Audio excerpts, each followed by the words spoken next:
At 14 years of age, most young girls are playing with dolls, playing on the computer, playing video games, skateboarding, learning to cook, surfing the web, doing a multitude of things, but not for Amita.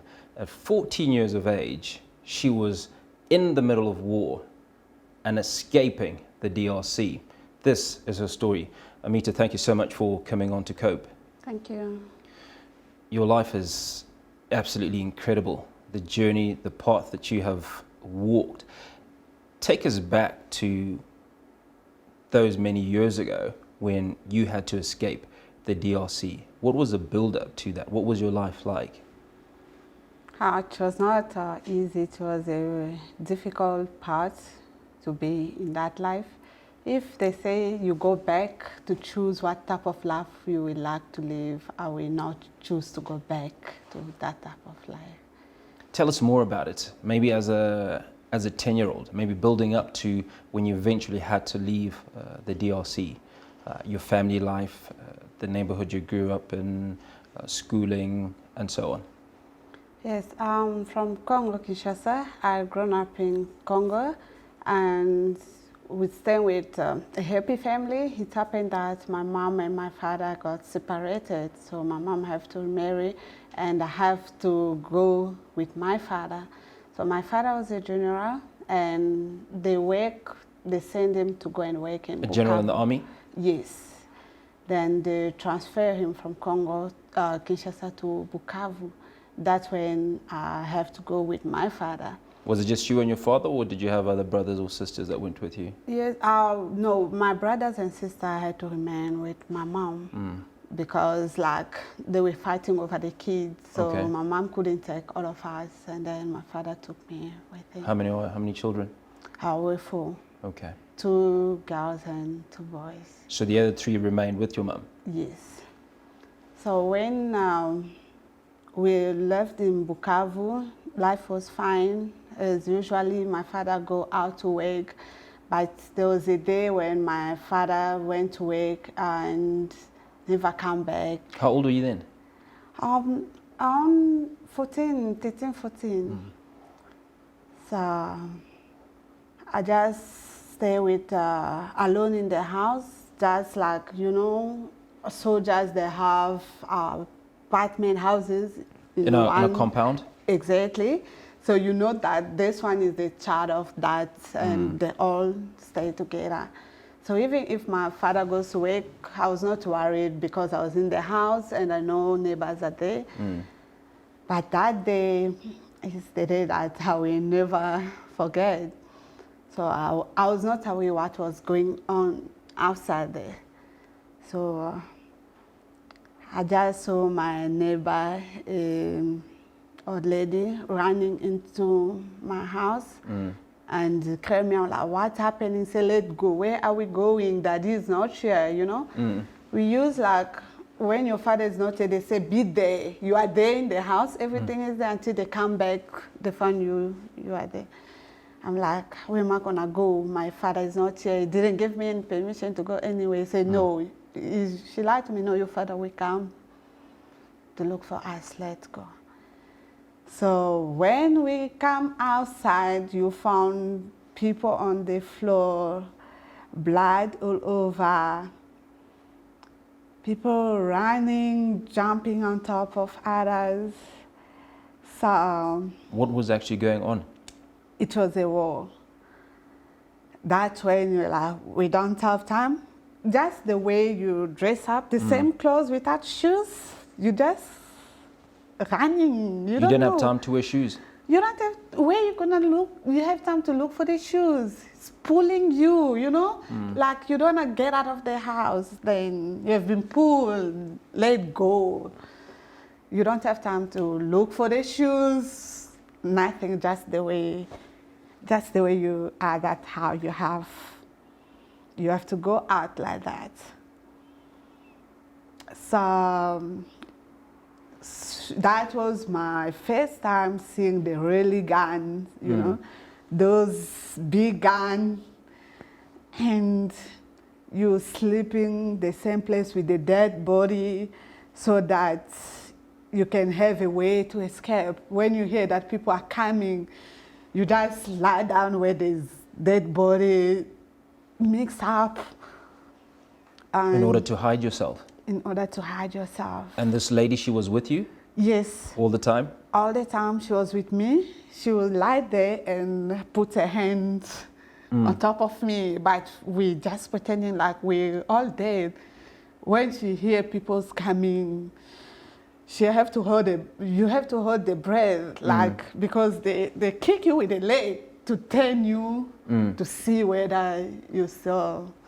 So it was the fight between two opposite parts of the Mai Mai. Those are the rebels, and other political parts. And if you are in your family, you are having young boys, they have to take them forcibly to become part of their military groups. And the woman was raped. They don't just rape you and leave you, or they just kill you. They make sure you go a painful death, I can say, because they rape you first and then they kill you. And putting even a stick on the woman parts. So it was a very painful day that no one can forget.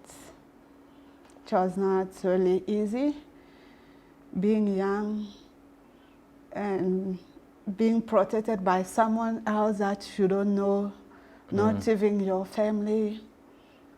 So how then did you escape to leave this place where there was the war? With that lady, we went out just running. We found ourselves in the other village. So that's when, you know, as a village, as long as you speak same language, they understand that this one is from us. So she have been asking for the lift. We hide in the truck. You know, those trucks are coming from the farm with bananas, those green ones. They just put you inside. When it reaches destination, it's not where you're going, you don't know where you're going. The driver have to talk to the other driver.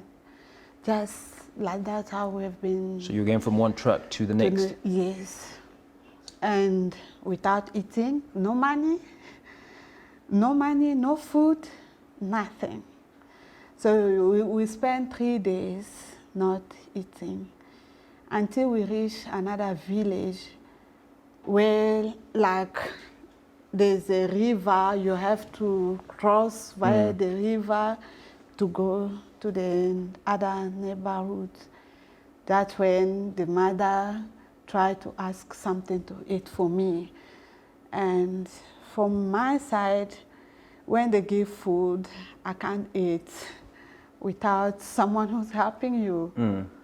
So even one single of bread, we have to share it and drink plenty of water to close the day. So how then did you move from that village to eventually getting to South Africa? We use the trucks, these trucks drivers, where is only the driver in front and at the back there's staff. So the drivers hide us inside there. When we reach the border or immigration, we don't have to go out. We have to be hide with the staff. So the police will come to check the car, they don't see anything, but you are inside there, you just hide yourself. When, even just to have a bath, it was a problem. You can't bath because there's no water while you're traveling. So when we reached the place, they were saying Kasumbalesa something is a border, and then that driver have to change us the bus to put us in the bus that was going, the truck that was going to Harare. Then from Harare, when we reach the station, we have at night. That's when you can come out.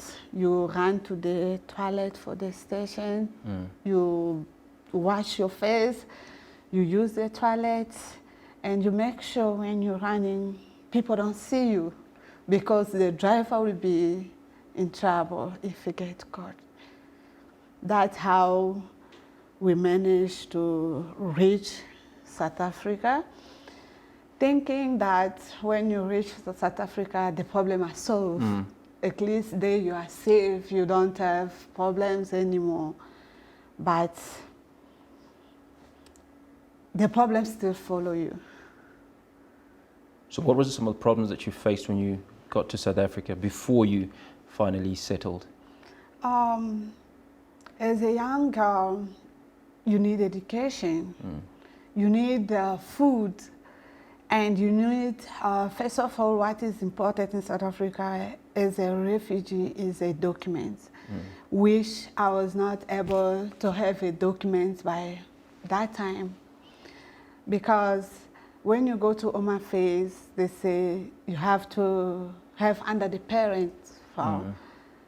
Because you're 14 years old? Yes, you're underage. So, and you telling them by that age, you're telling them, you're trying to explain to them, look, I don't have parents. How can you not have parents? You didn't fall from the tree down. And English was also a problem as a language barrier. You can't speak proper English because you never learn English. Where you're coming from is a French country. You speak French, Swahili, Lingala. And now here in South Africa, you have to adjust yourself to speak English, which you never went to school. And communication, just trying to meet those officers, it was not easy. It really took courage for a 14-year-old to be in Home Affairs, standing by yourself. Was the lady that you left with you then? Yeah, she was with me, but she was old.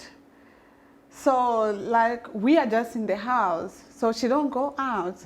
It's me who need a document. Because when she asked, how can I put this girl to school? They're like, no, she need documents, she need the reports.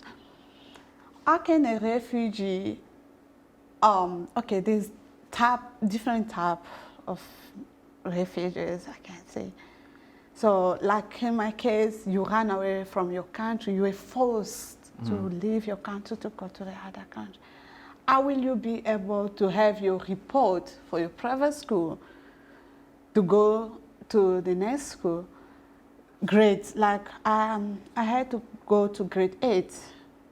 And I need the report, which I didn't have, which was difficult for me to go to school without the report, without the asylum. We're speaking to Amita. Absolutely incredible story, how she managed to survive war, seeing dead bodies, hiding amongst dead bodies as a 14-year-old in order to survive. When we come back, she tells us about the brighter side of her story, her twins and her husband. This is Cope. Stay with us.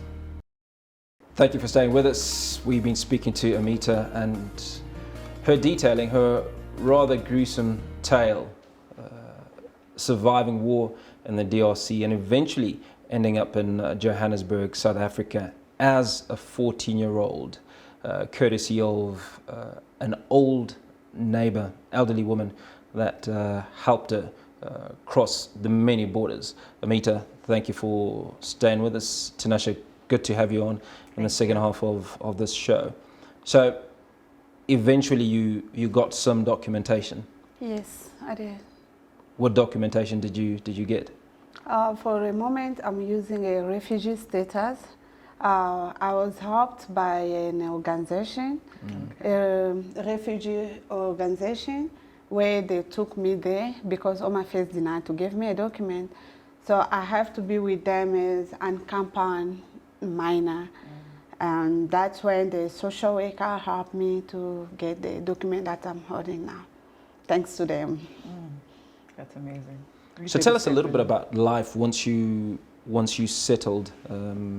Obviously, you then started working, earning your own money, and possibly learning English. Yes. It was an organization named JARES, which deal with the refugee. I was taken there. They helped me also with the school from my grade 8 until I finished my matric. And they helped me with my college because they're having a lot of children, refugees that they're helping. So their budget is limited. So I couldn't, well, my dream is to become a doctor one day. So I couldn't fulfill that dream of becoming a doctor due to the school fees and so forth. And they helped me to go to the college where I did my auxiliary healthcare worker. And I finished. I didn't get a job the same time. So same organization assists me with the small business. So selling in town, selling clothes. That's when I started my business there.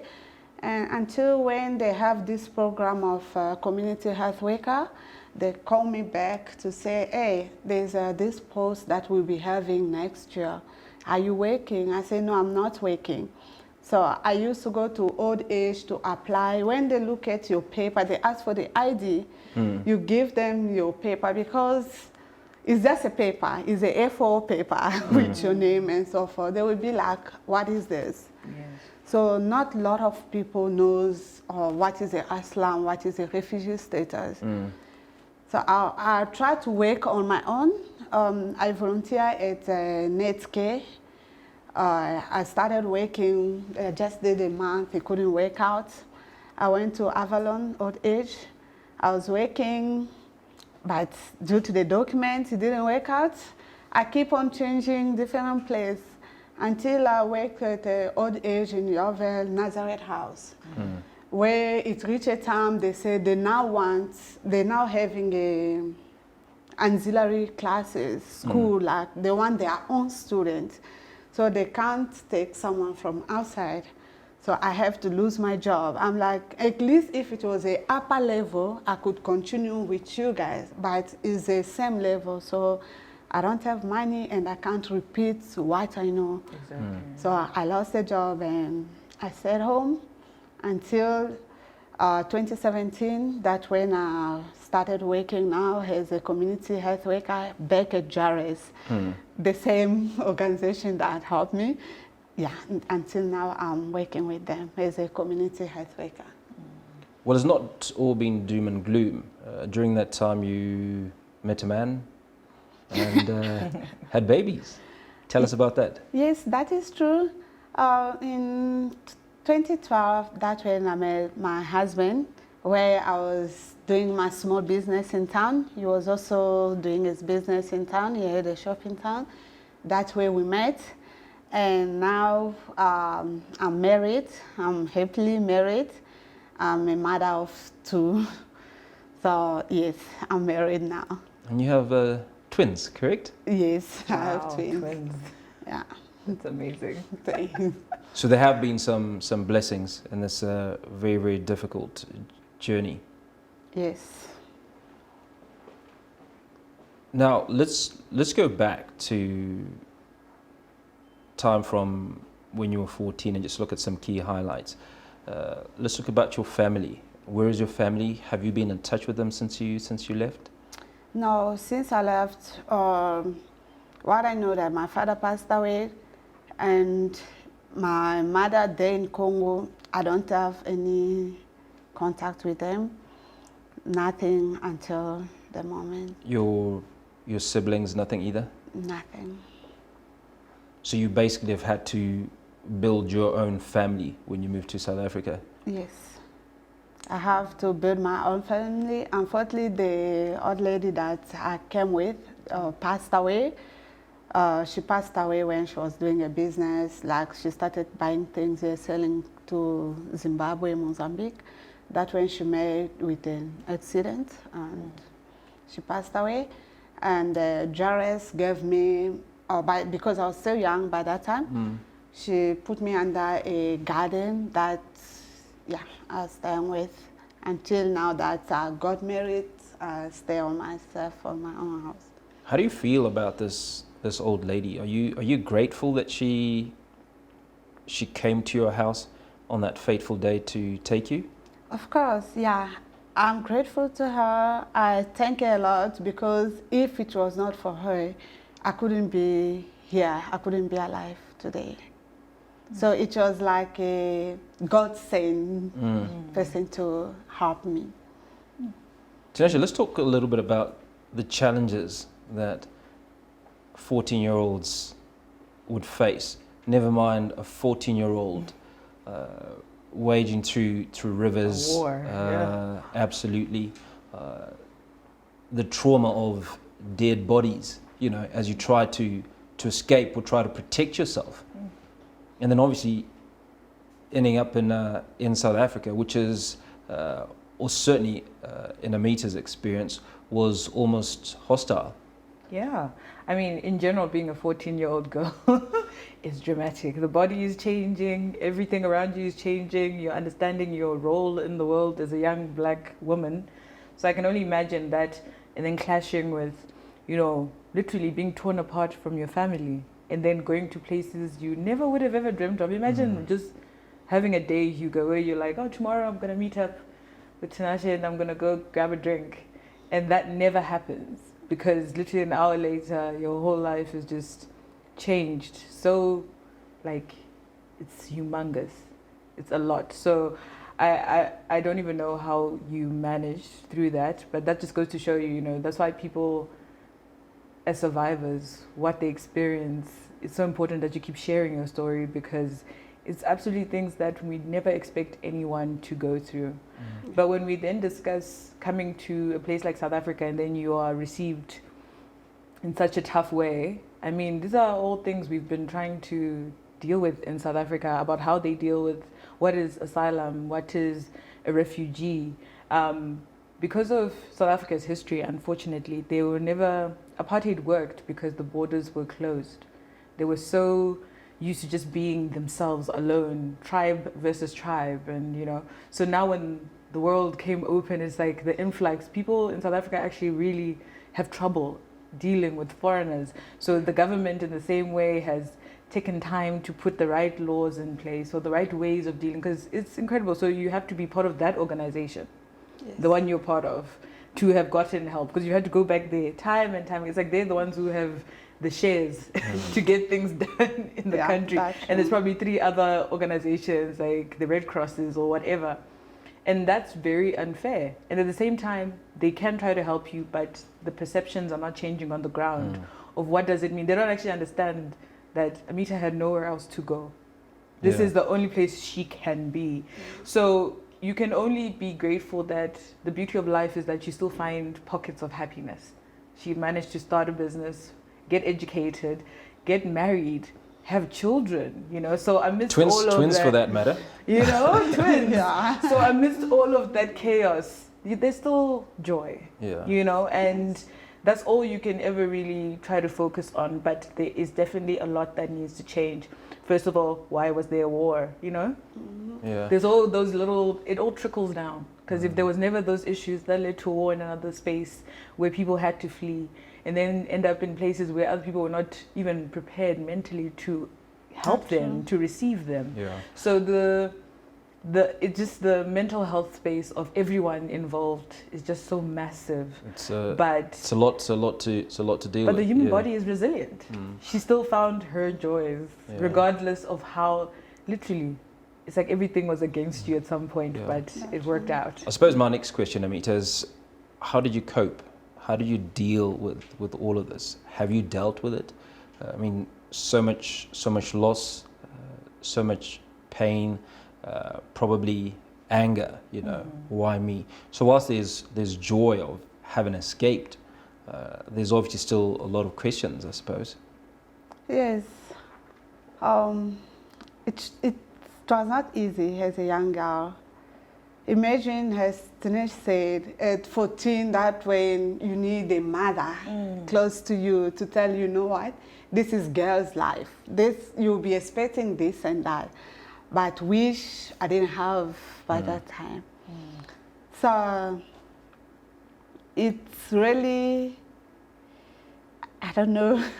Have you been going to church, or did you end up maybe like doing support groups with people from here? Like how you discuss your story? Because I'm sure it was painful at some Yes, times. it was painful. You had to go to counseling. I wish. That's good. It was hard to deal with. But what motivated me most is the Bible, where it says some that God said, even if your parents abandon you, I will never abandon you. That way, I say, yeah, this is true because God is by my side. If it was not by His willing, I couldn't be here. And, you know, all traveling in the bad condition, which you didn't wish. So is the prayer, the church, God's, being God friends that keep me to be who I am today. Because as a young girl, you could say, okay, my friend is dressing up nice. I need that, I need this. Wish I didn't follow. Yes. I didn't take the wrong parts. Even at school, you see people smoking, drinking. If I was not close to God, you could not be with me today. Exactly. There's a lot of different places you could have been. Exactly. But you remained true to just being the best you that you can be. Absolutely amazing. I suppose the final thing is, what is that one key lesson that you think you've learned in all that you've gone through? In life, it's not in our power to decide our destiny. Only God. So in everything, what I've learned, we have to put God first. Because whatever we ask, whatever situation we are, there's no situation that you can be in that God doesn't know. But God gives us the power to endure that situation. So in everything I say, we put God first, then everything will go fine. Because you can say it in English too. Il y a des situations difficiles que nous-mêmes on ne peut pas supporter, mais avec la volonté de Dieu, tout est possible. Amazing. She just translated the same thing she had already said in English. But you know, there's things that you will never be possible unless you were embraced by God and, you know, the faith and the hope for the process. But you get your strength in unlimited space, which is God, really. Thank you. Merci beaucoup, mademoiselle. Merci. C'est madame. C'est madame. Beg your pardon. Thank you so much for coming on to the show, Amita, and sharing your incredible story. Tinashe, always great to have you.